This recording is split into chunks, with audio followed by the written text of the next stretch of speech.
नमस्कार, आप देख रहे हैं आज तक। मैं हूं आपके साथ नवजोत रंधावा। बुलेटिन की शुरुआत करेंगे उत्तर प्रदेश की बड़ी खबर के साथ, जहां से कानून व्यवस्था को लेकर लगातार चिंता में डालने वाली खबरें आ रही हैं। कल फिरोजाबाद में एक बीजेपी नेता की हत्या हो गई। बलिया के सनसनीखेज गोलीकांड के बाद ताजा वारदात है ये, और बलिया कांड का मुख्य आरोपी अब भी पुलिस की गिरफ्त से बाहर है, लेकिन वीडियो जारी कर रहा है। कानून व्यवस्था का मखौल उड़ाने वाली ये वारदात ऐसे वक्त में सामने आई है जब दो रेप कांड से लोग गुस्से में हैं। बाराबंकी में आरोपी तो गिरफ्त में है, लेकिन दरिंदों की दहशत हर तरफ है। हाथरस में अब भी सच सामने आना बाकी है, जिसका इंतजार हो रहा है, क्योंकि नजरें सबकी सीबीआई पर हैं और इस जांच भी लगातार जारी है। साथ ही साथ आपको ये बता दें कि इसको लेकर एक रिपोर्ट भी आने वाली, लेकिन सवाल उठ रहा है कि यूपी में ये हो क्या रहा है। तो क्या है बलिया के दुर्जनपुर गांव में हुए शूट आउट का मुख्य आरोपी धीरेन्द्र सिंह इस वक्त कहां है? 7 आरोपियों की गिरफ्तारी हो चुकी है, लेकिन वारदात के 2 दिन बाद पुलिस अब भी खाली हाथ है। धीरेन्द्र सिंह का कोई सुराग नहीं ढूंढ पाई है। धीरेन्द्र समेत 6 आरोपियों पर 25,000 का इनाम जरूर घोषित कर दिया गया है, और उधर धीरेन्द्र ने एक वीडियो संदेश जारी करके कहा है कि वो बेकसूर है।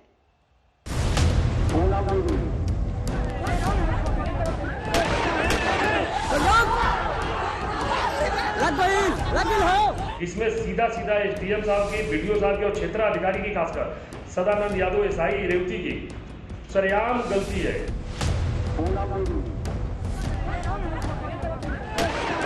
इसके गोली से गामा पाल मरा है, ये मैं तो नहीं जानता।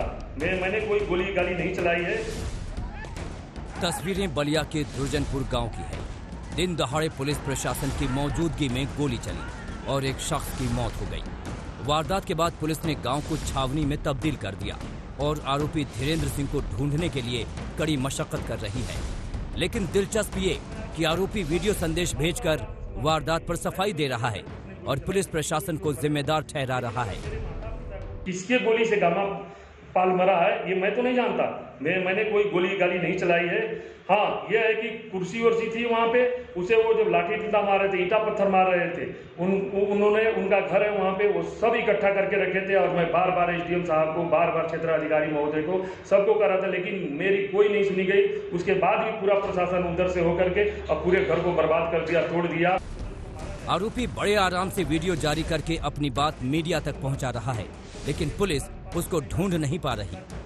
मैं ये कह रहा हूँ कि जो भी न्याय हो, मैं तो माननीय मुख्यमंत्री जी से ये निवेदन करूंगा कि इसकी सही जांच करवा करके, और जो भी न्याय हो वो दोषी को दंड दिया जाए। मैं ये नहीं कह रहा हूँ कि मुझे नहीं दंड दिया जाए, लेकिन किसके गोली से गामा पाल मरा है, ये मैं तो नहीं जानता।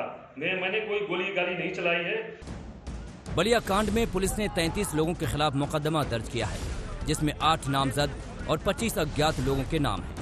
पुलिस ने अब तक 7 आरोपियों को गिरफ्तार किया है, जिसमें 2 नामजद और 5 अज्ञात आरोपी हैं। 8 नामजद अभियुक्त में से 2 अभियुक्तों की गिरफ्तारी आज हुई है, जिसमें से एक देवेंद्र सिंह और एक नरेंद्र सिंह है। इसके अतिरिक्त जो 20-25 अन्य लोग जो अज्ञात हैं, उनको भी आइडेंटिफाई किया जा रहा है। जो मौके पर वीडियो बनाए गए हैं उनको देखा जा रहा है। पुलिस लाख दावे कर रही है, लेकिन मुख्य आरोपी अब तक फरार है। पुलिस के सामने वारदात को अंजाम देना और वारदात के करीब 48 घंटे बाद भी आरोपी का गिरफ्त से दूर होना कई सवाल खड़े करता है। सबसे बड़ा सवाल ये कि क्या आरोपी को सत्तारूढ़ पार्टी का कार्यकर्ता होने और स्थानीय विधायक सुरेंद्र सिंह के करीबी होने का फायदा मिला?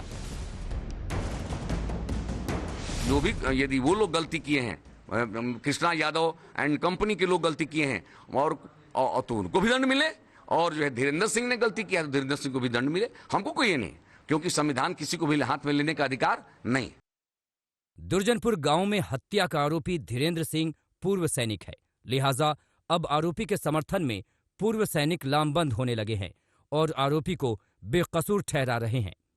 ये लोग पहले उस्काए हैं, पहले उनके माँ बाप को मारे, उनकी बहन बेटी को मारे हैं, तब जाकर के ये धीरेन्द्र सिंह हवाई फायर किए। अगर वीडियो में आप देखेंगे, पहले हवाई फायर किए हैं कि भाई इससे भी भग जाएं। जब लोग नहीं भगे हैं, पीछे से जब डंडा मारे हैं उनको, तब जाकर अपनी आत्मरक्षा के लिए उन्होंने फायर करके अपनी जान को बचाने का काम किया है।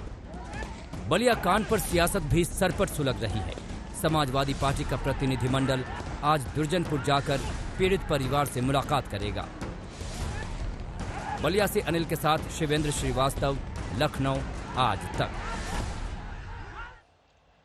अभिषेक मिश्रा हमारे सहयोगी इस वक्त जुड़ चुका है। अभिषेक, देखिए, इसी बात का डर था, क्योंकि जिस तरीके से वारदात होती है, वीडियो सामने आता है, पुलिस की गिरफ्त में आता है आरोपी और फिर उसके बाद फरार हो जाता है। कल हम इसी बात को लेकर जिक्र कर रहे थे कि जैसे जैसे समय बीतेगा एक नई थ्योरी इसमें सामने आ जाएगी। अब आरोपी तो पकड़ा नहीं गया, 25,000 का इनाम उल्टा घोषित कर दिया गया कि जो पकड़ कर लाएगा उसको मिलेगा। इस बीच जो वीडियो में उसने कहा कि मैंने तो गोली नहीं चलाई, मेरी गोली से तो वो शख्स मरा ही नहीं है।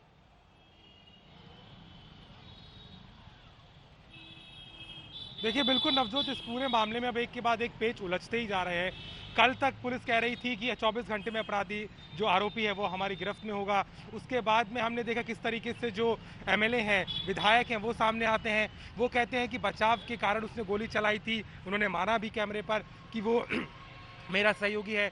तो वहीं दूसरी तरफ कल जब ये वीडियो जारी हुआ और अब हम देख सकते हैं किस तरीके से जो मुख्य आरोपी है वो खुद कह रहा है कि उसने जानबूझ के गोली नहीं चलाई, उसे फंसाया जा रहा है, उसने अपने बचाव में गोली चलाई थी और वो कुछ नाम भी ले रहा है जिस पर उसका आरोप है कि फंसाने का काम किया जा रहा है। तो कहीं ना कहीं ये बात तो साफ है कि पूरा मामला बहुत पेचीदा हो चला है और प्रशासन के आगे सबसे बड़ा सवाल और खासतौर पर स्थानीय पुलिस के सामने ये है कि जो इनाम भी अब घोषित कर दिया गया है, कल कहा गया कि टीमें लगातार लगी हुई हैं, लेकिन अभी तक मुख्य आरोपी से पुलिस की पहुंच से बाहर है।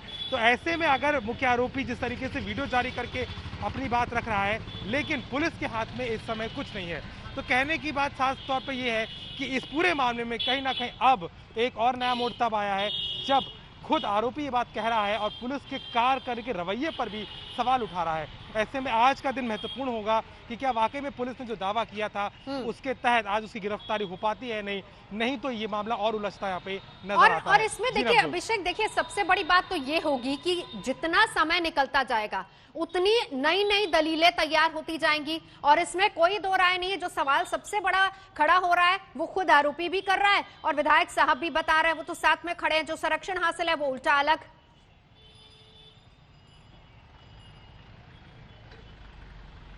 बिल्कुल बिल्कुल, और कहीं न कहीं यही कड़ी दर कड़ी बात जो थी वो बढ़ती जा रही है। कल तक मामला पुलिस कह रही थी कि हमारे कंट्रोल में है। गांव वालों में जो गुस्सा था जब शव वहां पहुंचता है, वहां पर प्रोटेस्ट होता है, वो लोग उसे कंट्रोल करने की कोशिश कर रहे थे। तो डीएम साहब ने खुद हमारे कैमरे पर भी कहा कि 24 घंटे में गिरफ्तारी हो जाएगी और बहुत तरीके से हम इसमें काम कर रहे हैं।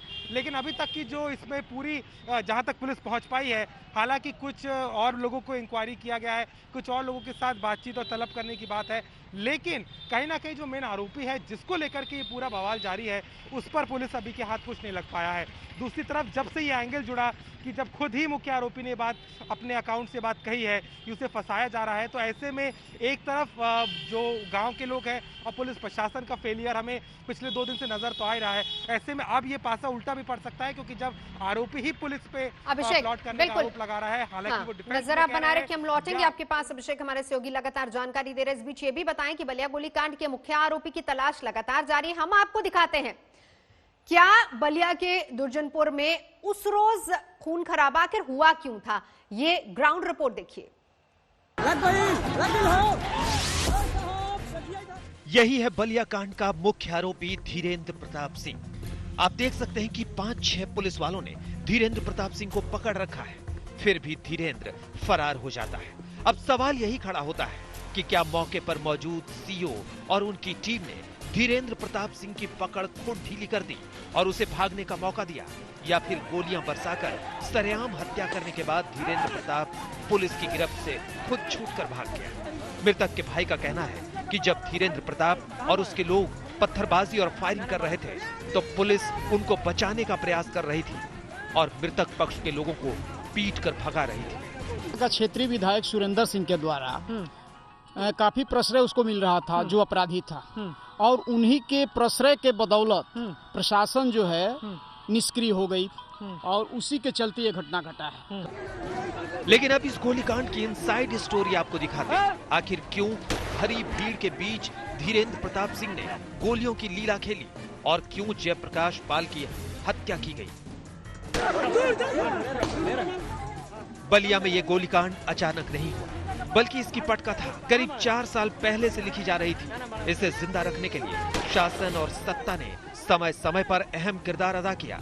अलबत्ता दुकान के आवंटन के लिए गांव के पंचायत भवन में हुई बैठक तो बेनतीजा समाप्त हो गई, लेकिन मौत अपना निशान जरूर छोड़ गई। एसडीएम साहब ने ये कहा कि बिना प्रूफ का हम किसी को वोटिंग करने नहीं देंगे। तो वो लोग जो हैं, जो धीरेंद्र सिंह उर्फ डब्लू सिंह हैं, वो लोग दूसरे गांव के भी लोगों को बुलाए हुए थे और साहब ने कहा कि नहीं, अगर आप जो है आइडेंटिफाई करने के लिए हमको नहीं देंगे तो हम इसको कैंसिल कर देंगे। अच्छा, ये इसी बात पर वो लोग उग्र हो गए और लोगों को दौड़ा कर मारने लगे। क्या अपने हिस्से में वो दुकान का कोटा लाने की कवायद थी क्या? उस तरीके का वहाँ पे हम लोगों का कोई दुकान का हिस्सा अपने हिस्से में लाना नहीं था और वो मेरा भाई वोटर बनकर गया था। हाँ, विकासखंड बैरिया के दुर्जनपुर ग्राम पंचायत में 2 सस्ते गल्ले की दुकान के चलते गांव में पिछले 4 सालों से तनाव था और दुकानों को निरस्त कराने के लिए धीरेंद्र प्रताप सिंह उर्फ डब्लू लगातार शिकायतें कर रहा था। विवाद ज्यादा बढ़ा तो दुर्जनपुर से सस्ते गल्ले की 2 दुकानों को निरस्त कर दिया गया। फिलहाल दोनों दुकानें हाई कोर्ट में विचाराधीन। अब दुर्जनपुर में नए सिरे से सस्ते गल्ले की दुकानों की चयन प्रक्रिया चल रही थी।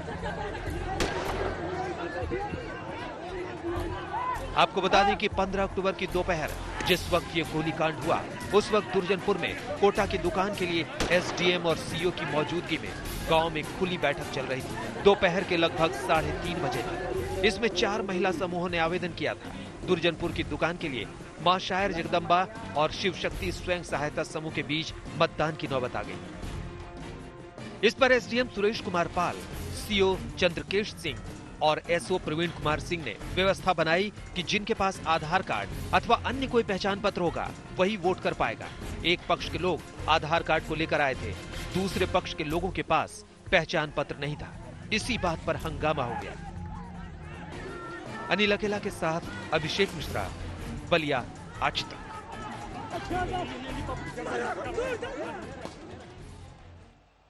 और उधर हाथरस के बाद बलिया कांड अभी शांत भी नहीं हुआ है कि नई खबर आ गई है फिरोजाबाद से। जी हां, फिरोजाबाद के थाना नारकी के नगी बीच में बीजेपी के मंडल उपाध्यक्ष दयाशंकर गुप्ता की गोली मारकर हत्या कर दी गई और बताया जा रहा है कि 3 हमलावर आए थे, बाइक पर सवार थे। दयाशंकर पर उस वक्त हमला हुआ जब वो अपनी दुकान को बंद करके लौटने की तैयारी में थे।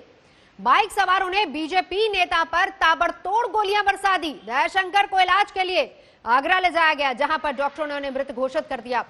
परिजनों का साफ कहना है कि किसी ने मृत को 2 दिन पहले ही धमकी दी थी और अभी तक किसी की गिरफ्तारी नहीं हो पाई है। तो लगातार उत्तर प्रदेश में इस तरह की खबरें, वारदातें सामने आ रही हैं। बाइक सवार आए, कौन लोग थे अभी तक इनकी शिनाख्त नहीं हो पाई है, लेकिन 2 दिन पहले धमकी भी मिली थी, ऐसा परिवार बता रहा है। फिरोजाबाद की एक घटना जहां पर बीजेपी नेता की हत्या, दुकान बंद करने के दौरान बाहर निकले जैसे ही बाइक सवार बदमाशों ने ताबड़तोड़ गोलियां बरसा दी। आगरा ले जाते वक्त उनकी रास्ते में ही मौत हो गई।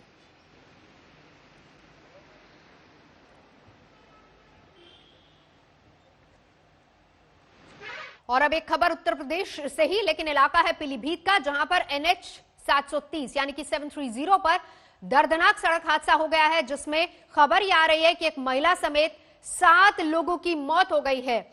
इस हादसे में 24 से ज्यादा लोग गंभीर रूप से घायल हैं। पूरनपुर थाना क्षेत्र पड़ता है राष्ट्रीय राजमार्ग NH 730, जहां पर आज सुबह तड़के 3 से 4 बजे के बीच का वक्त बताया जा रहा है, जहां पर जब यह हादसा हुआ है। लखनऊ से आने वाली पीलीभीत डिपो की बस थी, पिकअप गाड़ी से टकरा गई और बस में 40 यात्री सवार थे। पिकअप गाड़ी में भी 10 यात्री सवार थे। जो मौके पर लोग हैं, चश्मदीद है, वो बता रहे हैं कि पिकअप का ड्राइवर, जिसको नींद की झपकी आई और फिर उसी वजह से यह हादसा हुआ, बस में सीधे टक्कर मार दी। बस वहाँ लखनऊ से पीलीभीत आ रही थी, उसमें काफ़ी सवारियाँ बैठी थी और इधर पूरनपुर की तरफ से एक पिकअप जा रही थी जिसमें भी सवारियाँ बैठी थी। अचानक पूरनपुर और शहरा मऊ के बॉर्डर पर एक्सीडेंट हो जाता है, जिससे बस जाके खेत में पलट जाती है और पलटने से सारी सवारियाँ उसमें दब जाती हैं। जो पिकअप में सवारी बैठी थी उनको भी काफ़ी चोटें आई हैं और अभी तक वहाँ से हम लोगों ने सभी को रेस्क्यू कर लिया है, हॉस्पिटल ले आए हैं, जिसमें 7 लोगों को ब्रॉड डेड घोषित किया गया है और यहाँ से करीब 9 लोगों को हॉस्पिटल डिस्ट्रिक्ट हॉस्पिटल के लिए रेफर कर दिया गया है।